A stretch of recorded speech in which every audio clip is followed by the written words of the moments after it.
Well, good morning, good afternoon, and good evening. And I want to welcome you to this episode on Mike Rothstein hypnosis. Today, we're going to talk a little bit about concussions and recovery, mainly the mental and emotional part of that. And from my own personal experience of having at least 8 concussions, and at a time many years ago when there wasn't really that much known about it, not only how to help it from a physical perspective, but also the emotional and mental aspects of a concussion. So let's move on. So sometimes what happens is when you get cleared, your athlete gets cleared, that's great. So physically they are ready, but the question is, are they emotionally and mentally ready to perform? And it's been my own personal experience and the experience of working in the clinic that there tends to be 4 different things that cause hesitation to return to play. The first one is loss of identity. The second one is letting teammates down. That came up quite a bit. The other thing that came up was meeting expectations of parents, maybe their team, their coach. And the last thing is re-injury. And that's a really, really big one because sometimes you may think you've done everything you needed to do, or maybe you feel you haven't done everything you need. So you're concerned about getting re-injured again. So let's take a look at each of these individually. Let's take a look at loss of identity. So many times you or your athlete is really only identified as the athlete as compared to the person who they are. And what happens is when people only see you, or they see your child or your athlete as just the athlete, that affects that individual. It affects them questioning who they are towards everybody else. And what happens is, so they're so used, or you're so used to giving so much to your teammate, or your child's so used, and they're sitting out, it creates an identity void. In other words, what that means is they don't recognize who they are unless they're actually playing the sport. And what I'm going to tell you is this, and chances are, if you're the athlete recovering from the concussion, it's probably going to go in one year and out the other year. You go, yeah, I understand that, but you're not actually going to feel it. And I just want to remind you that you are more than your sport, because who are you when you're not doing your sport?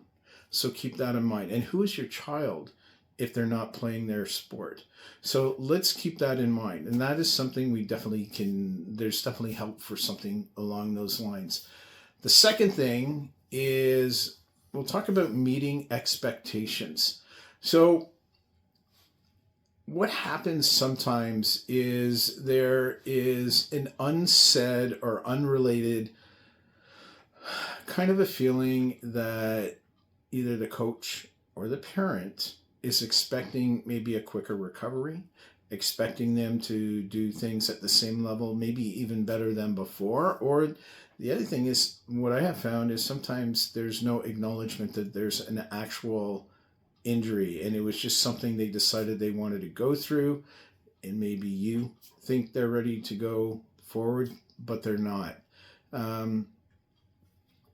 It's only natural for that athlete or for you to feel that you're disappointing your coach or your parents.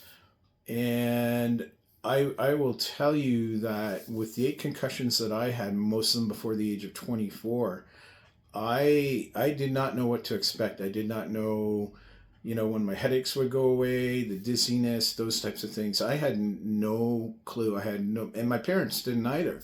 They didn't really think much of it per se because they didn't really know. They just knew that I wasn't myself. And that kind of ties back into identity. And you can see how sometimes your loss of identity of who you are, who your child is, can relate to the meeting of expectations.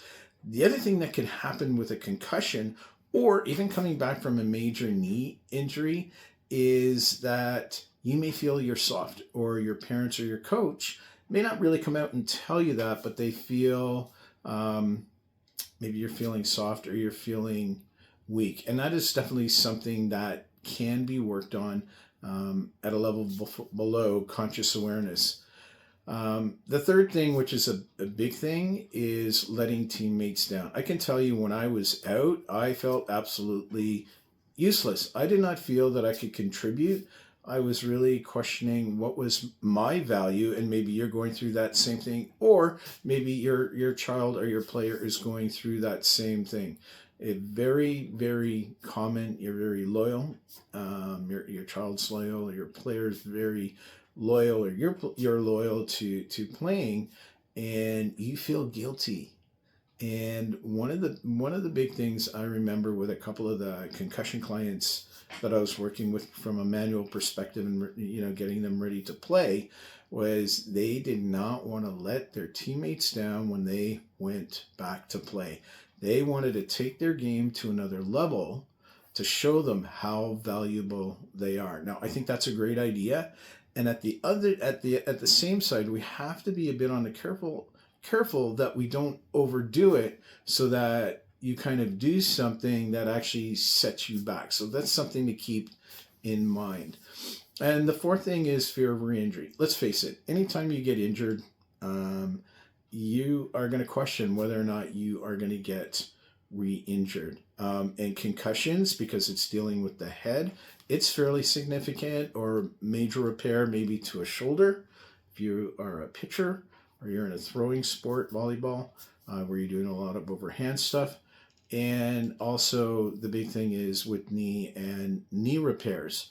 So can you get re-injured? The reality is, the only way you prevent yourself from getting injured, or your child or your player from getting injured, is not to participate in sports. And that's kind of unrealistic.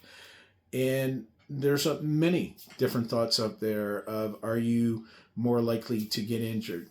Yes.